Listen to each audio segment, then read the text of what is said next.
আসসালামু আলাইকুম প্রিয় দর্শক, আমি ফার্মাসিস্ট আহমদুল্লাহ। আজকে এমন একটি প্রোডাক্ট নিয়ে আলোচনা করব যে প্রোডাক্টটি বিভিন্ন রকম বাহ্যিক ব্যথায় খুবই কার্যকর। প্রোডাক্টটির নাম হলো ক্লোফেনাক জেল। এটি স্কয়ার ফার্মাসিউটিক্যাল একটি প্রোডাক্ট। এই প্রোডাক্টটির প্রিপারেশন হলো ডাইক্লোফেনাক সোডিয়াম। প্রিয় দর্শক, প্রথমে আসুন জেনে নিই এই ওষুধটি যেসব রোগে ব্যবহার করা হয়। রিউমাটোলজি, এটি হলো প্রদাহ গঠিত বা অবশকারী বাত বা হাড়ে যে সংক্রান্ত ব্যথা হয়।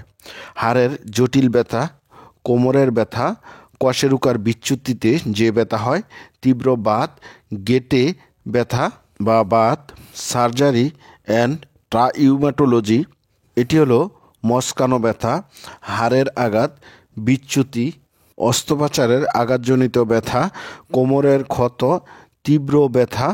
পরের ব্যবহারটি হলো ওটোরাইনোলারিনগোলজি, এটি হলো নাক, কান ও গলা সংক্রান্ত ব্যথা। ডেন্টিস্টাই, এটি হলো দাঁতের ব্যথা, দাঁতে অপারেশনের পূর্বে ও পরে যে ধরনের ব্যথা হয় বা ফোলা ভাব হয়। অন্যান্য সমস্যার মধ্যে রয়েছে মূত্রনালী ও যৌননালীর ব্যথা, ফোলা, কিডনির পিত্তনালীর ব্যথা ইত্যাদি। প্রিয় দর্শক, এবার আসুন জেনে নেই এই ওষুধটির ডোজ বা ব্যবহারের নিয়ম সম্বন্ধে। এই ওষুধটি ক্ষত স্থানের অবস্থা বুঝে বা ব্যথার অবস্থা বুঝে 2 থেকে 4 গ্রাম প্রতিদিন 3 থেকে 4 বার লাগাতে পারবেন বা ব্যবহার করতে পারবেন। প্রিয় দর্শক, এবার আসুন জেনে নেই এই ওষুধটির সাইড এফেক্ট সম্বন্ধে।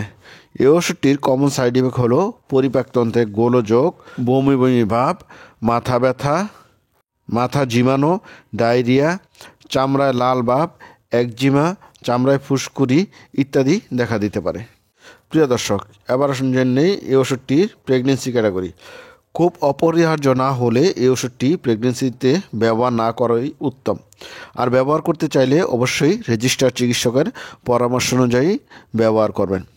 প্রিয় দর্শক, যে কোনো ঔষধই রেজিস্টার্ড চিকিৎসকের পরামর্শ অনুযায়ী খাবেন, অযথা অকারণে কোনো ওষুধ খাবেন না। প্রিয় দর্শক, এবার আসুন জেনে নেই এই ওষুধটির প্রাইস সম্বন্ধে। এই ওষুধটির প্রতিটা 20 গ্রাম টিউবের দাম 40 টাকা।